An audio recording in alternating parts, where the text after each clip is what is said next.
dan sudah kita bantah pada pertemuan lalu. Ya.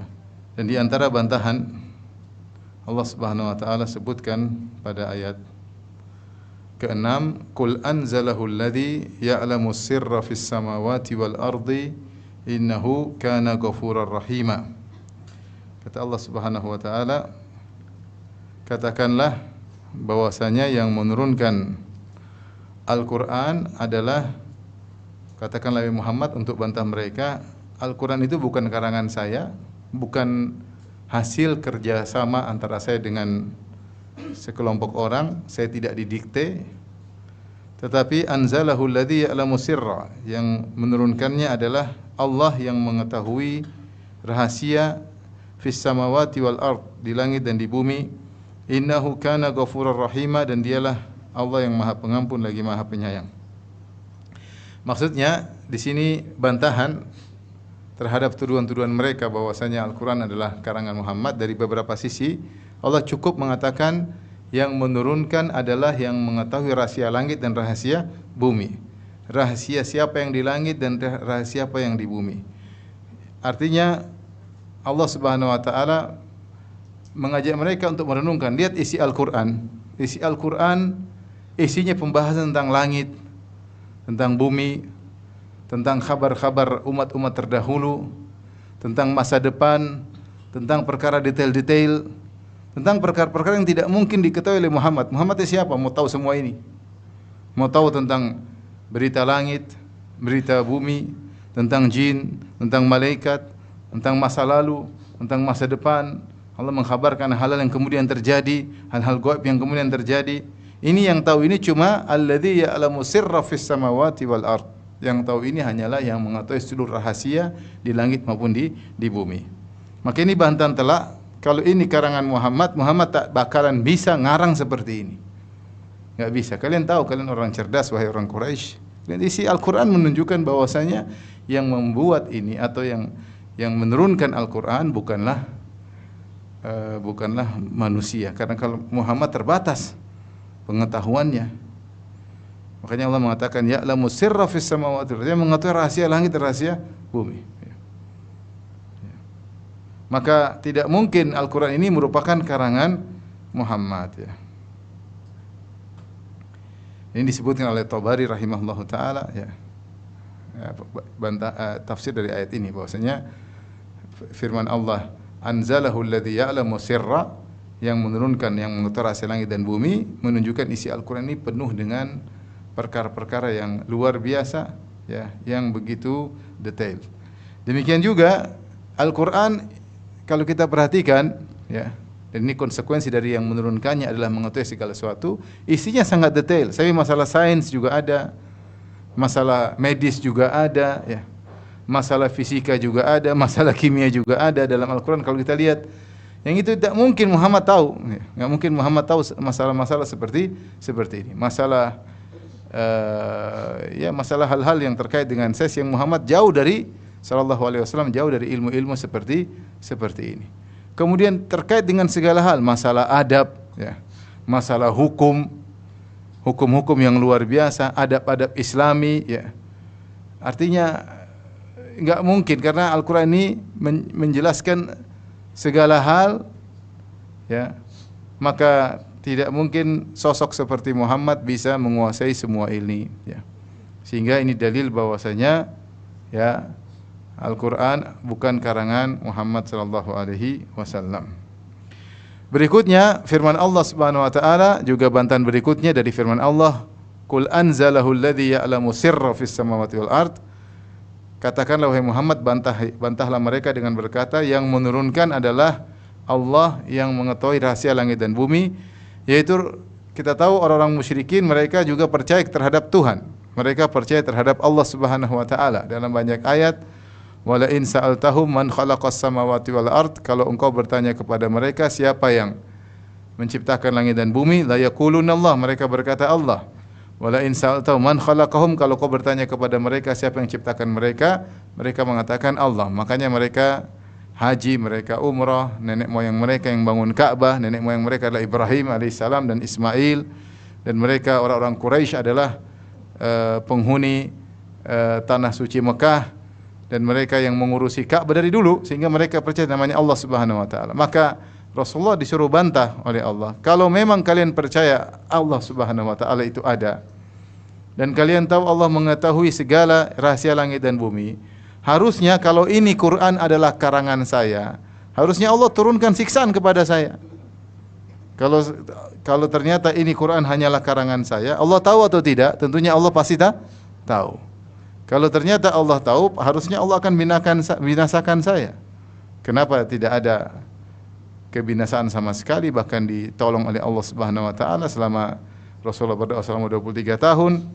Maka ini di antara bantahan. Seakan-akan Allah menyuruh Nabi menyampaikan kepada mereka, kalau memang Al-Quran ini adalah karangan saya, ketahuilah Allah mengetahuinya.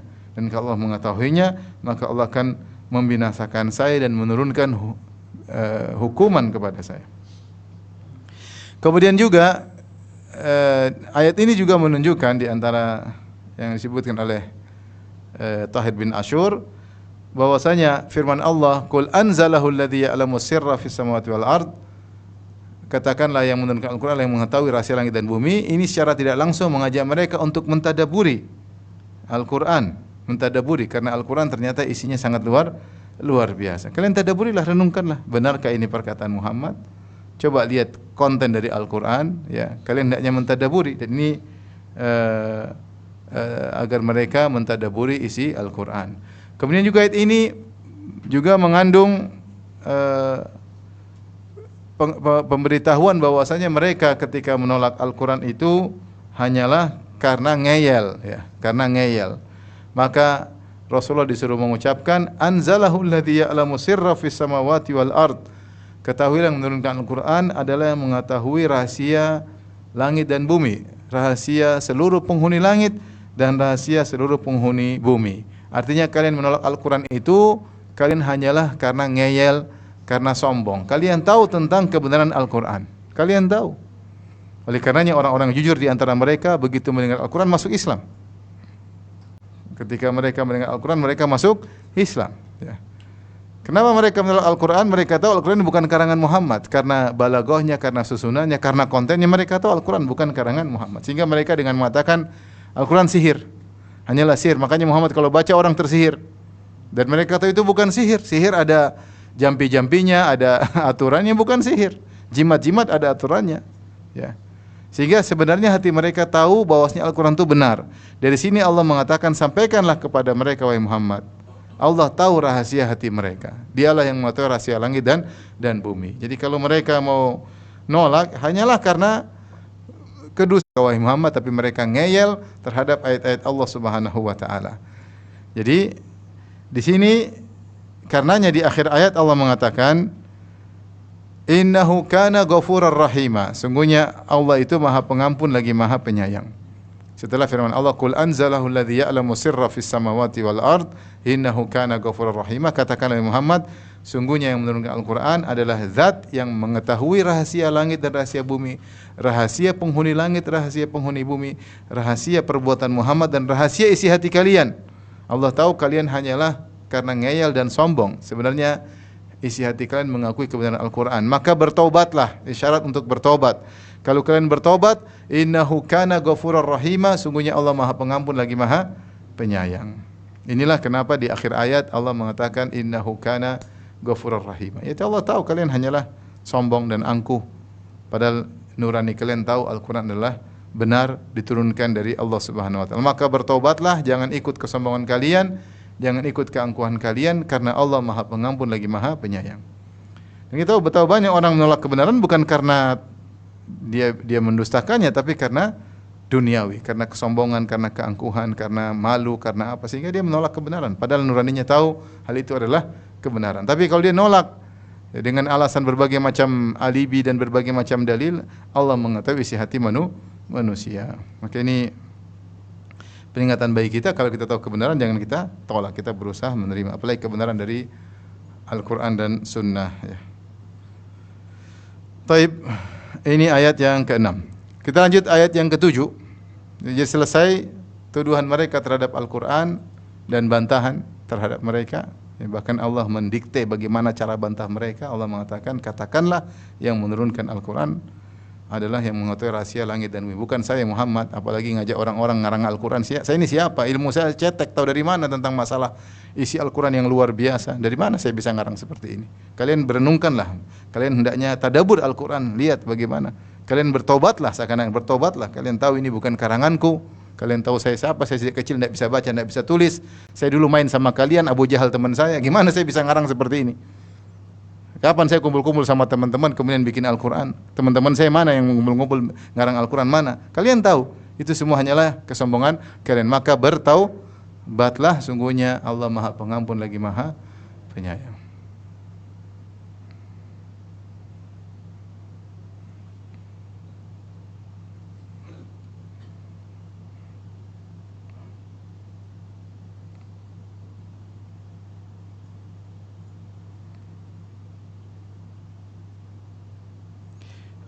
Saya sempat lihat klip ada orang bule ya, di internet ada namanya juga ya. Dia berusaha mencari-cari kesalahan Islam, bahkan mencari-cari kesalahan Al-Quran. Cari-cari terus, pokoknya berusaha menjatuhkan Al-Quran, menjatuhkan Islam, mengejek Nabi Muhammad SAW. Itu bertahun-tahun dia lakukan. Sampai satu hari dia ada buku-buku, entah saya lupa apa, rak jatuh sehingga buku-buku bertaburan. Kemudian dia angkat. Salah satu yang jatuh adalah Al-Quran. Ketika dia pegang Al-Quran, Al-Quran dalam kondisi terbuka.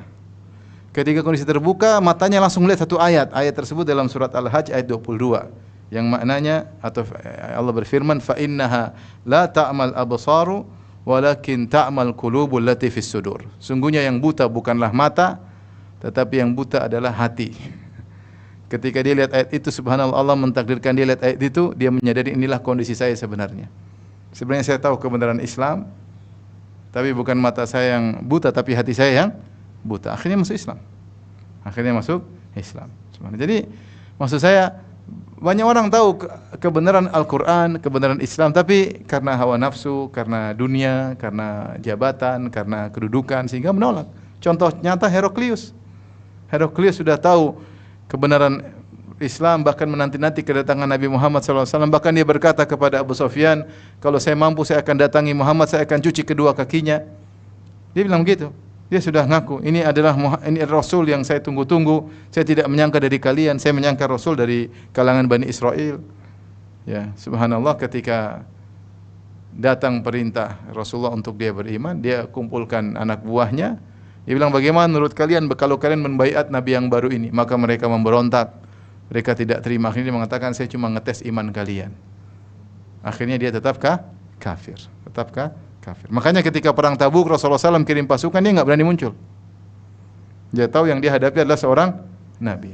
Tapi setelah Rasulullah meninggal, maka dia perang. Subhanallah. Gara-gara jabatan, akhirnya menolak kebenaran. Gara-gara jabatannya. Gara-gara rak jatuh masuk Islam, subhanallah. Lihat Al-Quran, subhanallah, menakjubkan ya, menakjubkan. Orang masuk Islam itu dengan berbagai macam sebab. Salah satunya sebab ada di YouTube, dia wawancara dengan orang bule tersebut. Baik, kita lanjutkan. Ayat berikutnya, ayat ke-7. Setelah mereka tidak puas mencela Al-Quran dan dengan berbagai macam dalih yang ngawur, yang mereka tahu dalih tersebut tidaklah benar, mulai berpindah kepada mencela Muhammad sallallahu alaihi wasallam. Mereka berusaha mencela Muhammad ya. Jadi karena mereka tidak mencela Allah, mereka tidak bilang Tuhan tidak ada, enggak. Mereka enggak pernah bicara gitu. Mereka tahu Al-Qur'an, Allah itu ada. Cuma mereka mengingkari Allah tidak pernah turunkan Al-Qur'an, Allah tidak pernah punya rasul namanya Muhammad. Adapun Allah mereka tidak bahas. Karena mereka mengakui Allah Subhanahu wa taala. Makanya orang kafir banyak namanya Abdullah. Orang kafir banyak namanya siapa? Abdullah. Mereka berhaji, mereka umrah. Dari dulu mereka berhaji berumrah. Cuma mereka musyrikin. Taib. Pada ayat ke-7 mereka mulai mencela Rasulullah sallallahu alaihi wasallam. Allah berfirman, "Wa qalu ma li hadzal rasuli ya'kulu at-ta'ama wa yamshi fil aswaq. Laula unzila ilaihi malakun fayakuna ma'ahu nadhira." Mereka berkata, Rasul macam apa ini? Kok makan makanan dan berjalan di pasar? Laula unzila ilaihi malak, kenapa tidak diturunkan kepadanya malaikat, fayakuna ma'ahu nadhira, sehingga malaikat bersama-sama dengan dia memberi peringatan. Kemudian ayat ke-7, au yulqa ilaihi kanzun au takunu lahu jannatun ya'kulu minha, atau kenapa tidak diturunkan kepadanya harta yang banyak, ya. Sehingga kalau harta banyak ngapain pergi ke pasar, hartanya banyak, bagi-bagi sama kita. Au takunu lahu jannatun ya'kulu minha, atau dia punya kebun di rumah, kaya raya punya kebun, tidak perlu jualan, pergi ke pasar beli belanja, di rumah aja punya kebun banyak.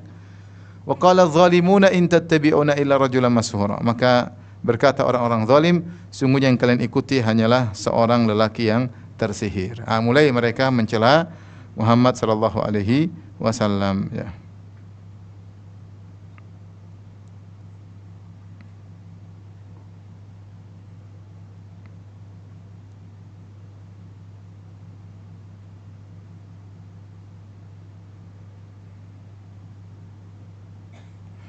Tapi mereka ketika menolak kerasulan Nabi Muhammad sallallahu alaihi wasallam, mereka ingin mengatakan seorang rasul harus beda dengan kita, harus beda dengan kita.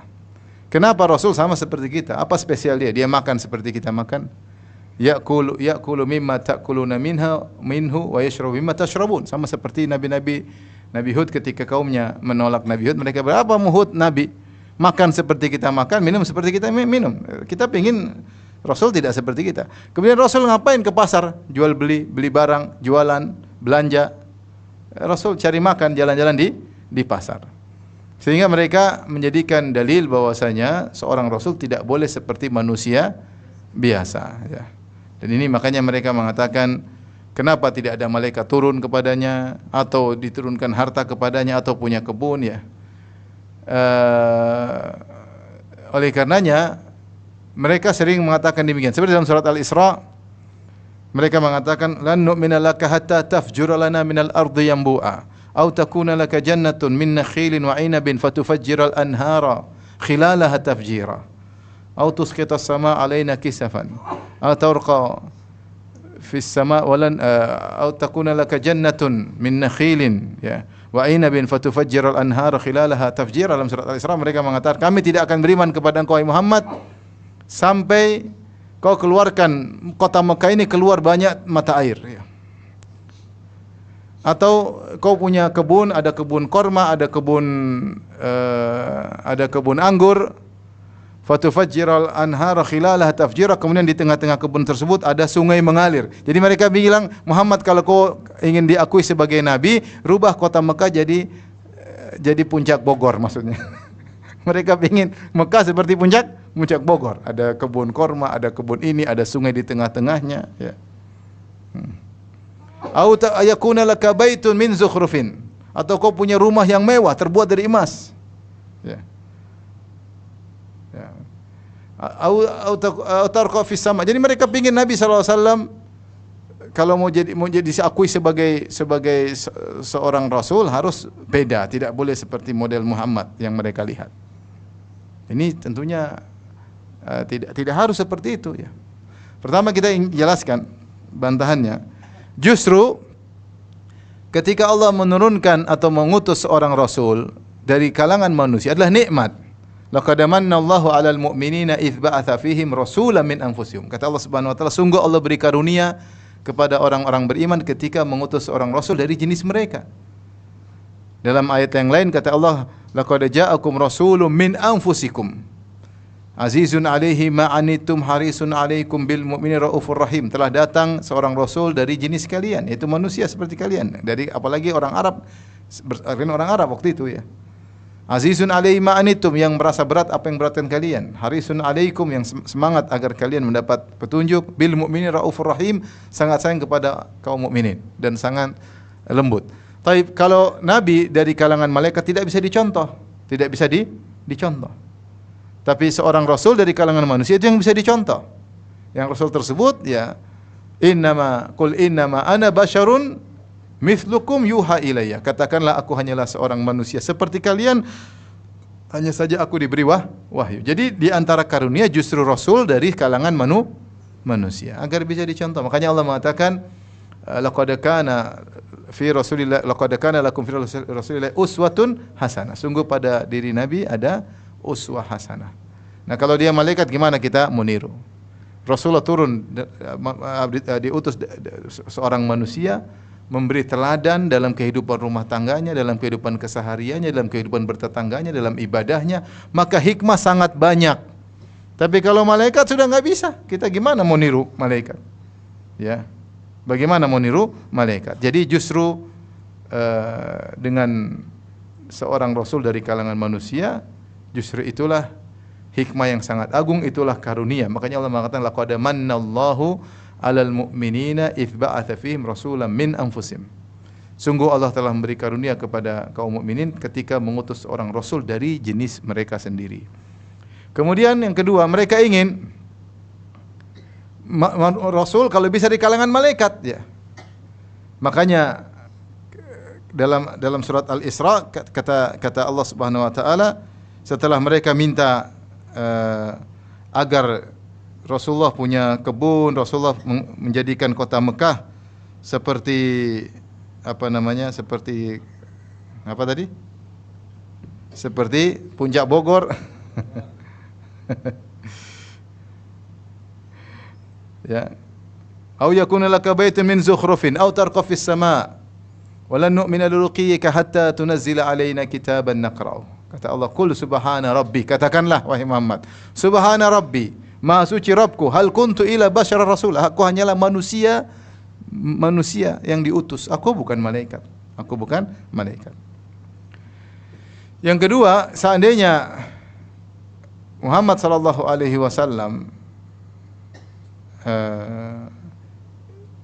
seperti yang mereka inginkan, seperti malaikat bisa bercahaya, kemudian bisa ini, bisa anu, lama-lama Muhammad disembah. Lama-lama Muhammad disembah. Dan Muhammad itu diutus bukan untuk disembah, tapi untuk mengajarkan sunnah-sunnah, ajaran-ajaran agar mereka bisa beribadah kepada Allah. Kita enggak usah bicara Rasulullah, bicara manusia biasa saja disembah, ya atau tidak? Nabi Isa gitu aja disembah atau tidak? Nabi Isa yang makan, yang minum, yang tidur, yang kelaparan, yang bakalan mati juga, ya. Itu aja disembah. Gimana lagi kalau Rasulullah SAW seperti apa? Malaikat. Enggak usah Nabi Isa, banyak mayat-mayat aja disembah, udah dikubur disembah. Orang datang minta-minta, meyakini keyakinan macam-macam, ya. Sampai ada yang mengatakan kota kita ini dijaga oleh wali, jangan macam-macam dengan wali tersebut. Yang jaga kota Allah bukan wali. Wali jaga dirinya nggak bisa, gimana mau jaga kota? Itu aja banyak orang nyembah. Gimana kalau Rasulullah SAW kemudian punya ini, punya anu, bisa terbang, bisa ini, bisa, orang bakalan nyembah Nabi Muhammad SAW. Oleh karenanya Rasulullah SAW dalam bentuk manusia, maka itu adalah hikmah dari Allah. Rasulullah SAW diutus oleh Allah dengan penuh kesederhanaan. Dia melakukan sebab-sebab untuk hidup. Dia menikah, dia makan, dia mencari nafkah, dia pergi ke pasar, bolak-balik, dia buang hajat agar bisa dicontoh. Kalau Rasulullah SAW kaya raya, siapa yang bisa mencontohinya? Makanya di antara mukjizat Nabi SAW disebutkan oleh sebagian ulama, Rasulullah SAW sejak dia jadi Nabi sampai meninggal dunia selalu konsisten dan komitmen zuhud. Tidak pernah Rasulullah berfoya-foya sedikit pun. Tidak pernah Rasulullah SAW berfoya-foya sedikit. Kalau dia mau berfoya-foya bisa. Betapa sering Rasulullah SAW menang peperangan dan hartanya begitu banyak, tapi semua dia sedekahkan. Bahkan Fatimah radhiyallahu anha ketika minta budak jadi pembantu, untuk jadi pembantunya Rasulullah tidak kasih. Rasulullah suruh berzikir kepada Allah Subhanahu wa taala. Kata Rasulullah, bagaimana saya kasih kau pembantu sementara ashabu suffah, para sahabat kelaparan, mending budaknya saya jual, hartanya saya bagi-bagikan kepada orang-orang miskin. Sehingga kalau Rasulullah SAW kaya raya, kita susah. Orang Islam banyak yang miskin atau banyak yang kaya? Yang kaya juga ada, tapi miskin lebih banyak. Gimana mencontohi? Tapi kalau dia tahu Nabi dia sangat miskin, Nabi dia mencontohkan kemiskinan, maka dia terhibur. Makanya Rasulullah SAW itu penuh dengan ujian. Kemiskinan, anak-anaknya pada meninggal, ya. Diusir dari kaumnya, dimusuhi oleh kaumnya, banyak hal. Rasulullah sakit, sehingga bisa dicontohi bahwasanya apapun musibah yang kau alami masih ringan dibandingkan musibahnya Nabi Muhammad SAW. Dituduh dengan tuduhan yang tidak. Apa ada orang dituduh dengan tuduhan pendusta, penyihir, dukun, disihir. Tidak ada. Kita paling dosa paling dibilang pendusta sudah. Tapi belum ada yang bilang misalnya Firanda penyihir, belum ada. Kalau pendusta ada, tapi kalau bilang penyihir belum ada. Apalagi tersihir, dibilang orang gila, belum ada yang bilang saya gila, belum ada. Tapi Rasulullah semua gelaran tempel sama Nabi. Justru dengan kesederhanaan Nabi itulah anugerah bagi kaum muslimin agar bisa mencontohi bagaimana Rasulullah sallallahu alaihi wasallam. Ya. Jadi mereka ingin Rasulullah sallam seperti malaikat, ya. Oleh karenanya sebagian ulama mengatakan di sini, ada yang mengatakan perkataan dinukil juga oleh Al-Alusi, ya, bahwasanya mereka pertama ingin Rasulullah seperti malaikat. Kalau Rasulullah SAW tidak bisa jadi malaikat, paling tidak ada malaikat yang turun nemani. Ya, kata laula unzila ilaihi malakun fayakuna ma'ahu nadhira. Kalau dia tidak jadi malaikat, ada para raja. Maunya Rasul seorang raja yang punya harta yang banyak. Kalau paling tidak jadi raja, minimal punya kebun. Punya kebun sehingga tidak perlu pergi ke pasar. Jadi mereka bilang Nabi harusnya begitu. Ini semua adalah omong kosong. Nabi tidak demikian. Justru Nabi dengan Allah pilihkan kondisinya seperti yang terjadi, itulah yang terbaik sebagai teladan bagi manusia sampai hari kiamat kelak. Sosok Rasulullah SAW yang luar biasa, ya. Sebagai ayah, sebagai suami, sebagai pejuang, sebagai sahabat, sebagai kepala negara, sebagai orang yang pernah sakit, orang yang pernah menderita, orang yang pernah diberi harta, semua Rasulullah contohkan. Sehingga kita bisa lihat bagaimana contoh nyata dari Rasulullah SAW seperti dikabarkan dalam hadis-hadis yang sahih. Kalau Nabi malaikat selesai urusan. Ya. Kamu kenapa enggak gini lah? Rasul kan malaikat. Sehingga enggak bisa dicontohin, Kemudian setelah itu Allah mengatakan di akhir ayat pada ayat yang ke-8, wa qala adh-dhalimuna in tattabi'una illa rajulan mashura. Sebelumnya Allah sebutkan demikianlah bukan cuma Muhammad sallallahu alaihi wasallam saja, ya, yang berjalan di pasar dan makan makanan, bahkan seluruh rasul pun demikian. Dalam ayat 20 nanti akan datang kata Allah Subhanahu wa taala, wa ma arsalna qablaka minal mursalina illa innahum la ya'kuluna at-ta'ama wa yamshuna fil aswaq. Dan tidaklah kami utus sebelum engkau Muhammad sebagai hiburan kepada Rasulullah. Tidaklah kami utus sebelum engkau Muhammad para rasul kecuali mereka seluruhnya makan makanan, dan mereka juga jalan di pasar, bukan cuma kau saja. Ya, mereka mencela-cela Muhammad, apa Rasul makan makanan, apa Rasul kayak kamu pergi ke pasar. Kata Allah, ma arsalna qablaka minal mursalina illa innahum la ya'kuluna at-ta'ama wa yamshuna fil aswaq. Tidak ada seorang rasul pun yang kami utus kecuali seluruh rasul seperti engkau juga. Mereka makan makanan, mereka juga minum minuman, mereka juga berjalan di pasar. Termasuk Nabi Isa alaihissalam, makan dan minum. Nabi Isa bukan Tuhan dan juga bukan malaikat, ya. Makanya ketika Allah membantah Nasara, Allah mengatakan kana ya'kulani ta'am. Isa dan ibunya makan makanan, dan yang makan makanan bukanlah Tuhan. Taib, kita lanjutkan. Kemudian di akhir ayat ke-8 kata Allah setelah mereka minta kau harusnya begini, wa qala adh-dhalimuna in tattabi'una illa rajulan mashura. Maka berkatalah orang-orang zalim, sungguhnya kalian ikuti hanyalah orang yang tersihir. Hanyalah orang yang tersihir. Jadi mereka nuduh Muhammad tersihir. Taib. Ini disebutkan yang mengatakan perkataan ini cuma satu orang. Saya lupa siapa namanya. Disebut dalam buku-buku sirah, seorang musyrik yang mengatakan Muhammad tersihir. Dan kita tahu tuduhan kepada Rasulullah berbagai macam. Terkadang mereka bilang Muhammad penyihir. Terkadang mereka Muhammad dikatakan apa? Tersihir. Saking santernya tuduhan ini tersihir, akhirnya diikuti oleh banyak orang atau dibenarkan oleh banyak orang.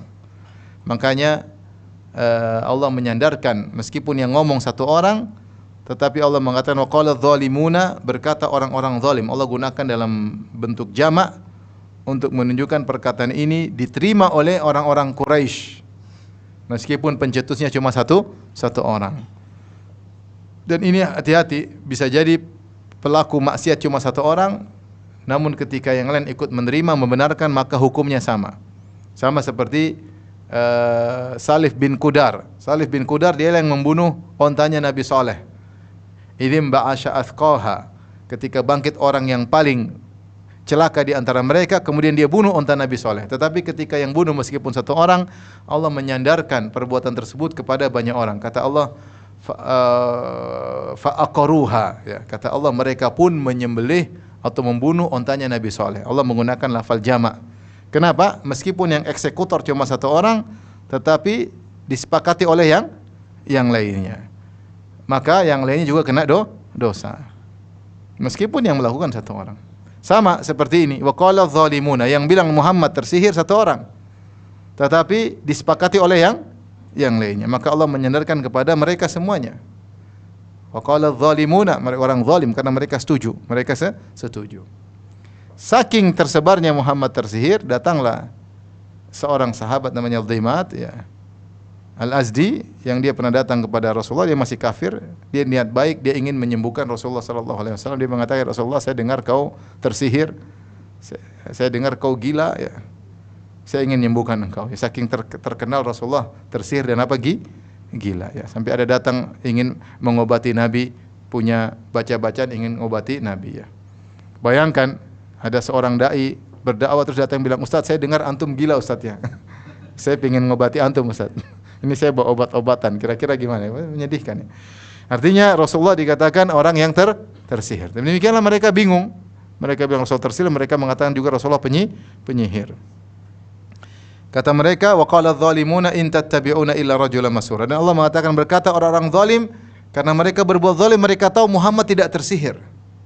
Mereka tahu Muhammad bukanlah tersihir. Mereka tahu Muhammad waras. Mereka tahu Muhammad bukan orang gila. Mereka tahu Muhammad bicaranya jelas. Ya, cuma tuduhan yang dipaksakan. Makanya Allah mensifati mereka dengan zalim. Mereka menzalimi Rasulullah sallallahu alaihi wasallam dengan tuduhan yang tidak benar. Seandainya ada sedikit-sedikit Rasulullah gila sedikit atau ngomong ngelantur sedikit, bolehlah dikatakan tersihir. Tapi Rasulullah SAW tidak. Perkataan jelas, teratur. Rasulullah SAW perkataan jelas, teratur. Bahkan Rasulullah kadang ngomong sampai diulang 2-3 kali. Ya, semua perkataannya menakjubkan. Bahkan hadis-hadis Nabi menakjubkan. Bahkan di antara mukjizat Nabi SAW adalah utiya jawami'ul kalim. Rasulullah diberikan perkataan yang singkat namun padat. Siapa yang takjub dengan sabda Nabi SAW, min husni islamil mar'i tarkuhu ma la ya'ni. Di antara keelokan Islam seorang meninggalkan yang bukan urusannya. Indah atau tidak? Indah. Orang kalau baca hadis-hadis Nabi, innamal a'malu binniyat, amalan tergantung apa? Niatnya. Amal indah-indah, ya. Kalau orang tahu sabda-sabda Nabi tidak butuh perkataan Aristoteles, Plato, Sokrates, dia enggak perlu. Dia sudah cukup dengan sabda-sabda Nabi. Nah, bagaimana seorang sosok seperti Rasulullah yang perkataannya semuanya indah, perkataan teratur, wahyu dari Allah, kemudian dikatakan tersihir, dikatakan orang gila, enggak logis sama sekali. Makanya yang nekat menuduh Rasulullah adalah penyihir atau tersihir atau orang gila hanyalah orang zalim, maksa untuk mengatakan Nabi demikian. Makanya Allah mengatakan, wa qala adh-dhalimuna in tattabi'una illa rajulan masura. Berkata orang zalim, sungguhnya kalian hanya mengikuti seorang yang sedang tersihir. Dia kata seorang yang lelaki yang tersihir. Allah bantah, yang ini Allah tidak perlu bantah. Allah hanya mengatakan, unzur kaifa darabu lakal amsala fadhallu fala yastati'una sabila. Lihatlah wahai Rasulullah, bagaimana mereka membuat perbandingan, perumpamaan tentang dirimu. Fadhallu, mereka sesat, fala yastati'una sabila, dan mereka tidak sanggup untuk punya jalan untuk meragukan kerasulanmu. Jadi Allah mengatakan, lihat bagaimana, jadi enggak perlu dibahas, mereka ngawur, ya. Gimana nuduh kau macam-macam, gimana bisa nuduh engkau sebagai seorang yang tersihir? Mereka enggak tahu cara, enggak ada syubhat sama sekali. Kalau syubhat tuduhan itu mungkin teratur, ada dalilnya, enggak ada sama sekali. Hanya sekedar nuduh begitu saja. Gimana bilang Muhammad tersihir? Di dalam lain waktu mereka mengatakan penyihir. Dalam lain waktu mereka mengatakan Al-Quran adalah sihir. Dalam lain waktu mereka mengatakan Muhammad orang gila. Dalam lain waktu mereka mengatakan pendusta. Ngawur, asal ngomong ngawur, tanpa ada sedikit pun dalil yang bisa dijadikan pegangan. Sehingga kata Allah, Unzur kaifa darabu lakal amthal. Lihatlah bagaimana cara mereka nuduh engkau. Fadhallu, mereka tersesat. Tidak tahu cara membuat syubhat, enggak tahu. Ada orang kalau bikin syubhat teratur. Orang liberal kalau bikin syubhat teratur. Ini ngawur, asal bicara. Enggak ada kaitannya Rasulullah sallallahu alaihi wasallam. Bagaimana seorang yang kata Allah, "Ma yantiqu anil hawa in huwa illa wahyu yuha." Dia tidak pernah berbicara dengan hawa nafsunya, tetapi wahyu yang diturunkan kepadanya. Yang perkataannya utiya jawami'ul kalim, diberikan di antara keistimewaan Nabi, perkataannya singkat namun padat. Bagaimana tidak pernah berdusta selama kalian kenal dia. Wa ma sahibukum bimajnun. Kawan kalian Muhammad bukan orang gila. Kalian tahu sejak kecil siapa Muhammad. Muhammad jalan sama kalian, main sama kalian, tinggal bersama kalian, main sama Abu Jahal. Kalian tahu siapa Muhammad. Tiba-tiba kalian bilang dia dusta, enggak mungkin. Hanya ngaco. Jadi asal nuduh yang mungkin syubhat ini bermanfaat bagi orang luar Mekah. Kalau orang Mekah enggak mungkin. Tapi mereka bikin isu supaya orang-orang dari luar Mekah kalau datang ke Mekah terkena isu tersebut. Tapi orang yang tinggal di Mekah tahu siapa Muhammad. Enggak mungkin dia seperti itu. Jadi segala tuduhan hanyalah ngawur, kata Allah, fadhallu. Mereka hanya tersesat, tidak tahu cara untuk menuduh. Fala yastati'una sabila, dan mereka tidak mampu untuk meragukan kerasulanmu. Sebelumnya mereka telah mengatakan engkau adalah as-sadiqul amin, seorang yang jujur dan terpercaya. Maka kemudian Allah bantah permintaan mereka. Harusnya Muhammad kalau namanya seorang rasul harus begini, harus begini, harus begini, harus begini. Kata Allah Subhanahu wa taala, Tabarakalladzi, dalam ayat yang ke-10, Tabarakalladzi in syaa'a ja'ala laka khairan min dzalika jannat.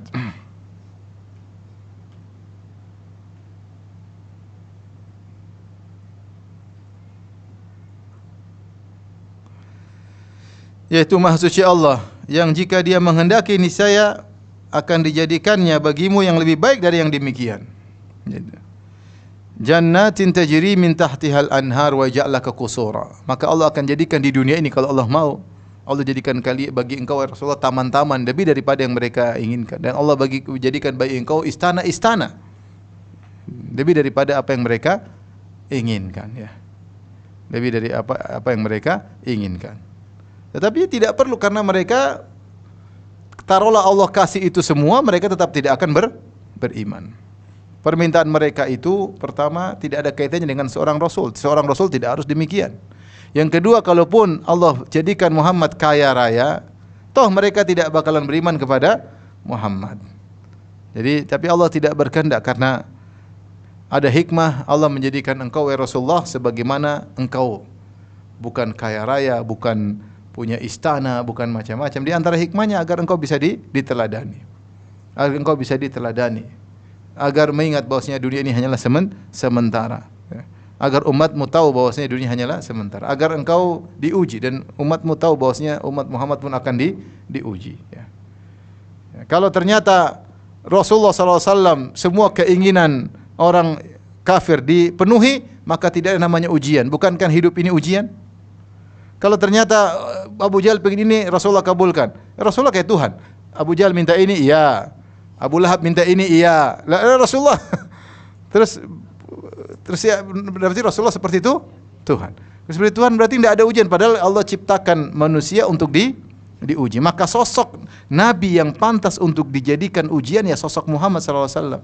Rasul dalam hadis kata Allah dalam hadis qudsi, innama abtalika wa abtali bika. Dalam hadis yang sahih kata Allah dalam hadis qudsi, ya Rasulullah, sungguhnya aku akan mengujimu dan aku menguji manusia denganmu.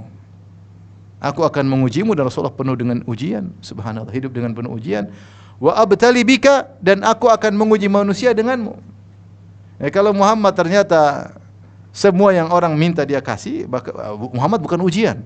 Justru sosok Muhammad SAW yang sederhana, yang seperti itu, inilah yang menjadi ujian orang beriman atau tidak. Tapi Allah kasih mukjizat yang cukup untuk orang beriman. Mukjizat Nabi banyak. Kalau itu saja tidak bisa membuat orang beriman, nah, mau dikasih mukjizat sebanyak apapun tidak bakalan beriman. Ya. Makanya dalam dalam ayat yang lain, ya, seperti dalam dalam surat Al-Hijr ayat 14, mereka minta Rasulullah naik ke atas, kemudian pintu langit terbuka, kemudian Rasulullah bawa Al-Quran misalnya turun dari langit. Kata Allah, walau fatahna alaihim babam minas samai fadhallu fihi ya'rujun. Seandainya jangankan Muhammad, mereka saja yang naik, Allah bukakan pintu langit, kemudian mereka naik ke langit untuk ketemu Allah atau untuk menerima kitab suci. Kalaupun sampai mereka seperti bukan Muhammad, mereka yang naik ke langit, Allah bukakan pintu langit, laqalu innama sukkirat absaruna bal nahnu qaumun mashhurun. Mereka bakalan berkata, kita sedang tersihir. Ya.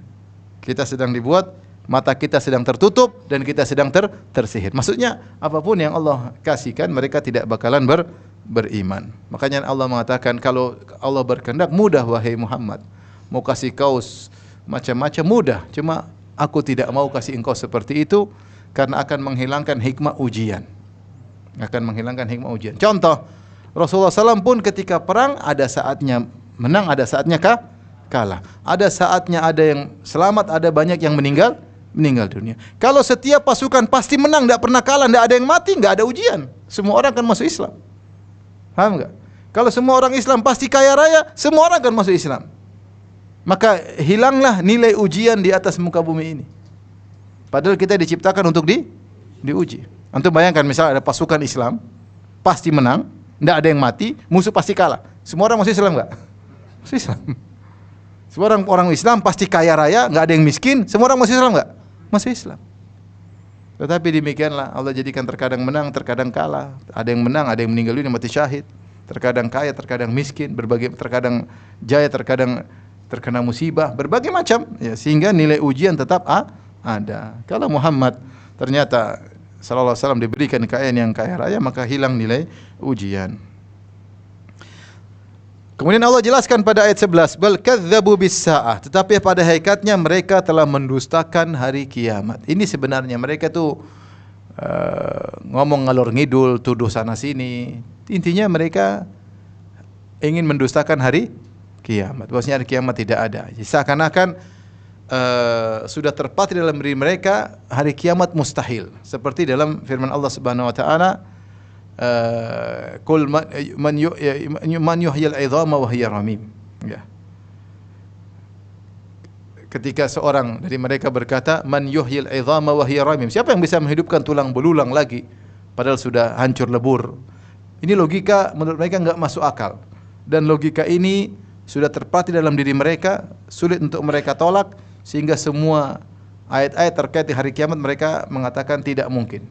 Jadi mereka menolak Al-Quran, di antaranya menurut mereka enggak ada namanya hari kiamat. Enggak ada namanya hari kiamat.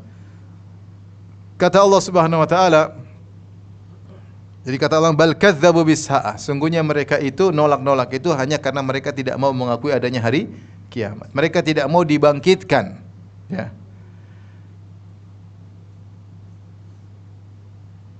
Innahum kanu la yarjuna hisaba. Mereka tidak ingin dihisab. Mereka tidak ingin dihisab. Mereka tahu mereka dihisab repot. Banyak maksiat yang mereka lakukan, banyak riba yang mereka lakukan, banyak zina yang mereka lakukan, banyak kezaliman mereka. Kalau dihisab enggak mau ada hisab-hisab. Hidup tidak nyaman kalau ada namanya hisab. Makanya di antara sebab ateis banyak. Di antaranya sebab ateis, orang tidak ingin hidup tidak nyaman. Dia setiap maksiat ingat hari kiamat, dia gelisah. Mengingat Tuhan, kalau ada Tuhan dia mau maksiat, dia gelisah. Supaya dia maksiat tanpa pusing. Dia narkoba tanpa pusing, dia zina tanpa pusing, dia minum khamar tanpa pikiran macam-macam, anggap Tuhan tidak ada. Selesai. Dia nyaman. Nah itu di antara sebab ateisme. Ateis sebabnya beberapa. Di antaranya tadi, hawa nafsu, ingin bermaksiat tapi tidak ingin gelisah ketika bermaksiat. Supaya tidak gelisah, anggap saja Tuhan tidak ada. Udah, kalau masih Tuhan ada, waduh nanti gimana, kalau mati bagaimana, kalau diin gimana, datang malaikat maut gimana. Anggap semua itu dongeng, selesai.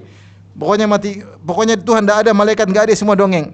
Ayo mau narkoba, mau bunuh orang, mau nipu orang, mau apa, terserah. Bebas. Maka Tuhan tidak ada. Sama seperti orang-orang kafir Quraisy. Mereka tidak mau dihisab. Mereka dihisab repot. Mereka minum khamar, mereka zina, mereka main judi, mereka membunuh, mereka bunuh anak-anak mereka nggak bisa hidup seperti ini kalau harus mikir adanya hari kebangkitan, nggak ada hari kebangkitan. Sehingga mereka bal kadzabu bis saah. Mereka menolak hari kebangkitan supaya nyaman kalau maksiat. Wa atadna liman kadzdzaba bis-saati sa'ira. Kemudian kata Allah, dan kami siapkan bagi orang yang mendustakan adanya hari kiamat dengan sa'ira. Sa'ira adalah salah satu nama dari hari neraka jahanam. Neraka jahanam namanya banyak, ada nar, ada ladha, ada jahannam, di antaranya sa'ir. Sa'ir adalah maknanya api yang dinyalakan, ditambah nyalanya. Sa'ir itu dinyalakan dan ditambah nyalanya. Ditambah apa? Nyalanya. Namanya sa'ir. Jadi api yang menyala-nyala. Kullama khabat zidnahum sa'ira. Setiap api mulai meredup, kami nyalakan lagi. Jadi api yang dinyalakan semakin bertambah panasnya. Siapa yang mendustakan hari kiamat, maka kami siapkan neraka jahanam baginya, ya. Dan bukan cuma mereka saja, semua yang mengingkari hari kiamat akan disiksa dengan api neraka. Di antara bentuk pengingkaran terhadap hari kiamat seperti orang-orang musyrikin, tidak ada orang dibangkitkan. Tidak mungkin dibangkitkan. Di antara penolakan terhadap hari kiamat seperti pernyataan bahwasanya dunia ini daur ulang. Dia hanya 30.000 tahun, nanti berulang lagi seperti semula. Jadi enggak ada hari kiamat. Hukum kekekalan masa, tidak akan ada hancur masa ini, tidak akan berubah jadi alam yang lain. Jadi nanti berubah daur ulang selama puluhan ribu tahun daur ulang. Ini juga namanya mengingkari hari kiamat. Akan disiksa dengan api neraka jahanam. Di antara pengingkaran terhadap hari kiamat misalnya mengatakan reinkarnasi. Bahwasanya manusia akan diberi hukuman pada kehidupan berikutnya. Bukan di alam barzah atau di alam akhirat, tapi pada kehidupan berikutnya. Ini juga namanya menolak hari kiamat. Seorang sekarang baik, nanti kalau dia mati hidup lagi, dia jadi orang lebih baik. Tapi kalau dia maksiat sekarang, dia mati bangkit lagi mungkin jadi kecoak, ya. Jadi ini di antara penolakan terhadap hari. Adapun kita orang Islam tidak, pembalasan bukan di dunia, pembalasan di mana? Di alam barzah atau di hari kiamat. Jadi ini bentuk-bentuk orang yang menolak adanya hari kebangkitan. Demikian juga yang menolak hari kebangkitan dengan sempurna seperti Ibnu Sina yang mengatakan dibangkitkan cuma ruh bukan jasad. Jasad tidak mungkin dibangkitkan dan tidak masuk akal menurut dia. Ya, makanya dia dikafirkan oleh Ghazali, ya. Intinya bentuk pengingkaran terhadap hari kiamat banyak. Makanya Allah mengatakan wa atadna liman kadzdzaba bis-saati sa'ira, kami siapkan neraka jahanam yang apinya menyala-nyala bagi orang yang mendustakan hari kiamat dengan berbagai macam bentuk pendustaan. Mau model orang musyrikin atau model-model yang lain. Semua itu akan disiapkan api neraka bagi orang yang mendustakan hari kiamat yang sebagaimana Allah jelaskan. Ya. Baik. Kemudian Allah menjelaskan bagaimana dahsyatnya neraka hari kiamat. Kata Allah, "Idza ra'athum min makanin ba'idin sami'u laha taghayyuzan wa zafira." Ketika mereka dihadirkan pada hari kiamat dari jarak yang jauh, memakanin ba'idin, dari jarak yang jauh, ada yang mengatakan Al-Muharrar al-Wajiz, yaitu Ibnu Atiyah mengatakan, ada yang mengatakan sampai 100 tahun perjalanan sebelum sampai ke neraka. Ya, jarak yang jauh mereka sudah mendengar geramnya neraka. Taghayyuzan itu kemarahan. Kemudian zafira, suara nyala. Jadi kalau taghayyuzan yaitu geram, orang sedang geram kemudian suara geram, itu kalau manusia kan wah, kalau manusia. Kalau zafir untuk manusia, orang sedang marah kemudian meredam amarah sehingga dadanya, itu namanya zafir. Kalau taghayyuz itu taghayyuz, itu kalau manusia. Neraka wallahu alam seperti apa. Bukan seperti saya tadi, ya. Jadi ini Allah mengatakan dari jauh mereka sudah dengar geramnya neraka. Dan itu sudah membuat mereka ketakutan. Belum sampai sudah begitu, dengar dari jauh. Mereka tersisa dengan siksaan batin sebelum disiksa secara fisik. Jadi idza ra'atum min makanin ba'idin, ketika neraka melihat mereka dari jauh, sami'u laha, jauh sekali, masih jauh. taghayyudha wa zafira, maka mereka mendengar suara neraka yang geram dan nafas yang menunjukkan kejengkelan, kemarahan.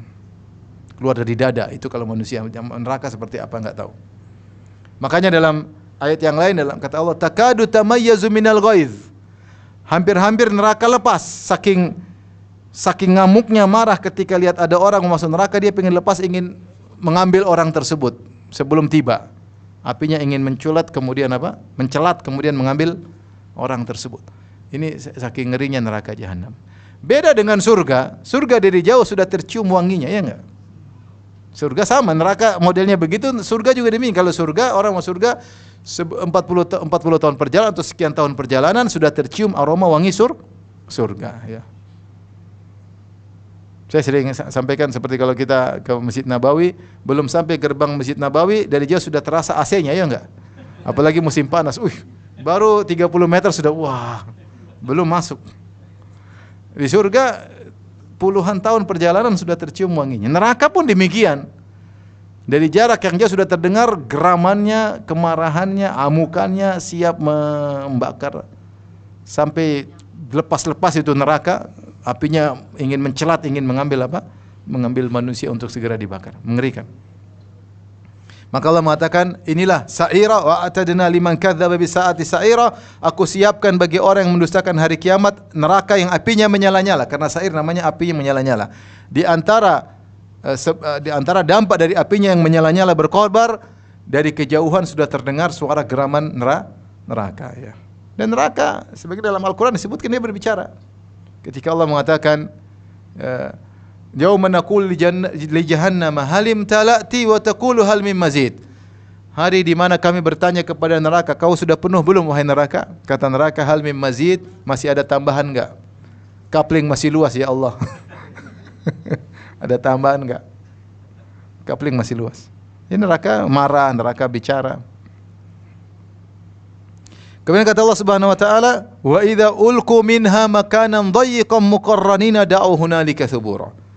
Dan ketika mereka dilemparkan ke dalam di neraka, di tempat yang sempit, ya, di minha itu minan nar, makanan dayyiqan, tempat yang sempit. Neraka luas tapi mereka dikumpulkan pada satu tempat sempit, rame-rame, muqarranin yaitu bergandengan. Ada yang mengatakan bergandengan dibelenggu. Seperti orang sedang ditawan, dibelenggu satu dengan satunya, dikasih rantai, semuanya barang-barang dilempar. Sehingga mereka semakin tersiksa. Dibakar di tempat yang sempit, rame-rame dengan yang lainnya, bergandengan, sesak, maka semakin panas. Ketika itu kata Allah, da'au hunalika thubura. Maka mereka berteriak, celaka-celaka. Da'au thubura, hunalika thubura. Ada dua tafsiran. Ada yang mengatakan da'una lika thubura, maksudnya mereka mengatakan celaka kita, mampus kita, celaka kita, celaka mampus kita. Nah, sudah apalagi sudah di tempat yang sempit, api menyala, kemudian barang-barang dengan yang lainnya terbakar dengan teman-teman rame-rame. Ada yang mengatakan da'una lika thubura, artinya mereka mengatakan ya Allah matikan kami, matikan kami. Tapi Allah tidak matikan mereka karena mereka sangat panas sehingga mereka minta mati. Maka Allah menghina mereka, kata Allah, la tad'ul yauma suburan wahidan wad'u suburan katsira. Janganlah kalian minta atau mengharapkan kematian sekali saja, tapi mintalah terus-terus. Matikan kami, tidak bakalan dimatikan. Mengatakan celaka kami, celaka, bilang terus celaka-celaka kalian tersiksa, tidak akan mengurangi siksaan kalian. Tidak ada rasa kasihan kepada kalian. Tidak ada rasa kasihan kepada kalian. Mau bilang celaka kami, hancur kami, binasa kami berulang-ulang 1.000.000 kali tidak akan mengurangi siksaan kalian. Atau kalian minta matikan kami 1.000.000 kali minta tidak akan matikan. Kata Allah, la tad'ul yauma suburan wahidan. Jangan minta celaka sekali, minta berulang-ulang. Wad'u suburan katsira. Waliyadzubillah, neraka jahanam mengerikan. Kata Allah, qul adzalika khairun am jannatul khuldi allati wa'idal muttaqun. Katakanlah wahai Muhammad, adzalika khairun? Apakah neraka itu lebih baik? Am jannatul khuldi allati wa'idal muttaqun, ataukah surga abadi yang Allah janjikan bagi orang bertakwa? Kanat lahum jazaa'u wa masira. Sungguhnya bahwa surga adalah balasan bagi orang-orang yang bertakwa dan tempat kembali orang-orang bertakwa. Mana lebih baik, neraka atau surga? Ini semua ejekan aja. Di neraka nggak ada kebaikan sama sekali. Tapi Allah menggunakan isim tafdhil, khairun, lebih baik. Biasanya isim tafdhil itu A lebih baik daripada B. Berarti dua-duanya ada kebaikan, paham? Tetapi A lebih baik. Tapi di kali ini surga dan neraka, mana lebih baik, surga atau neraka? Surga. Apakah neraka ada kebaikan sama sekali? Enggak ada. Neraka itu syarrun mahad, murni keburukan. Tapi Allah menggunakan apakah surga neraka lebih baik daripada surga, ini sekedar ejekan saja karena neraka tidak ada kebaikan sama sekali. Namanya tahakkum dalam istilah ahli tafsir. Allah ngejek. Qul adzalika khairun am jannatul khuldi allati wa'idal muttaqin. Ini pendapat. Tadi mengatakan qul adzalika, apakah yang mereka minta kepada engkau Muhammad bahwasanya engkau punya kebun, engkau punya gini, lebih baik ataukah surga yang Allah janjikan di akhirat kelak? Tapi pendapat yang lebih benar adalah pendapat pertama, qul adzalika maksudnya neraka. Apakah neraka lebih afdal, lebih baik ataukah surga yang Allah janjikan bagi orang-orang yang bertakwa? Dan ini ejekan bagi penghuni neraka dan juga ejekan bagi orang-orang Quraisy yang mereka menolak dakwah Nabi Muhammad sallallahu alaihi wasallam. Allah katakan kalau kalian mendustakan hari kiamat kalian akan masuk neraka dengan neraka yang sangat mengerikan. Adapun orang bertakwa yang beriman kepada Rasulullah maka akan mendapatkan surga. Kanat lahum jazaa'an wa masira. Surga merupakan balasan bagi mereka dan tempat kembali mereka. Kata Allah, lahum fiha ma yasha'una khalidin. Mereka di surga kekal di dalamnya apa yang mereka kehendaki. Jadi mereka ingin apa saja mereka akan dapat dan selama-lamanya seperti itu. Kana ala rabbika wa'dan mas'ula, dan ini adalah janji Tuhanmu, janji Allah Subhanahu wa taala yang ditanyakan atau diminta atau dimohonkan. Maka Allah menyebutkan kalau neraka orang minta-minta mati enggak dikasih mati. Di surga minta apa saja dikabulkan dan abadi. Lahum fiha ma yasha'un. Mereka di surga apa saja yang mereka minta, yang lebih afdal lagi khalidin, yaitu abadi. Apa yang mereka minta dikabulkan, dan itu adalah janji Allah mas'ula yang akan diminta oleh orang bertakwa. Mereka minta janji Allah kepada mereka tentang surga dan Allah berikan kepada mereka. Ada yang mengatakan wa'dan mas'ula itu Allah telah mengharuskan dirinya sendiri untuk memberi ganjaran surga. Ya Allah bertanggung jawab dengan janji ini. Kana ala rabbika wa'dan mas'ula, yaitu seakan Allah berkata janjiku surga kepada orang bertakwa adalah kepastian yang aku bertanggung jawab atas janjiku tersebut dan aku tidak akan menyelisih apa? Janji. Ya.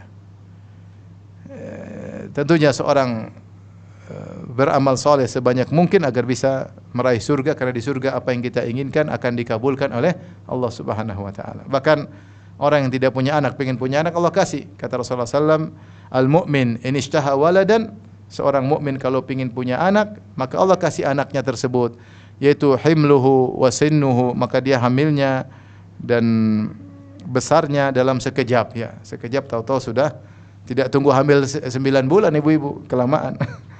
Cet langsung keluar. Karena di surga enggak ada nunggu, nunggu.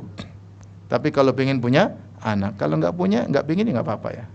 Makanya Rasulullah mengatakan nishtaha waladan, seorang mukmin kalau pengen punya anak.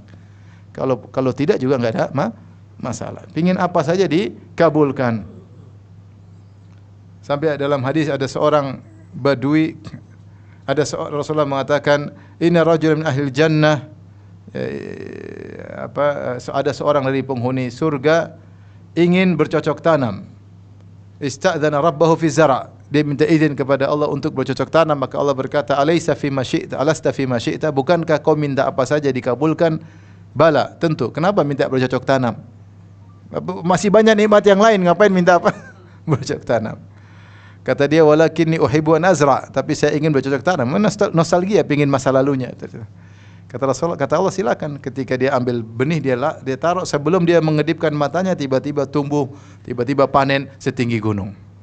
Jadi di surga enggak ada ngantri, enggak ada nunggu, langsung hasilnya.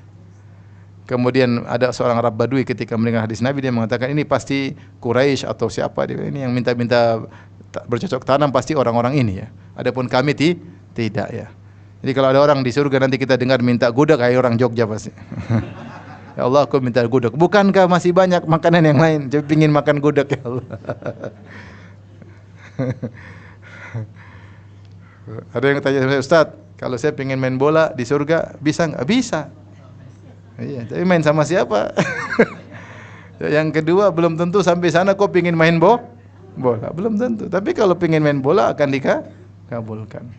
Ustaz, kalau saya mau surga pengen main padel, ya mungkin saja.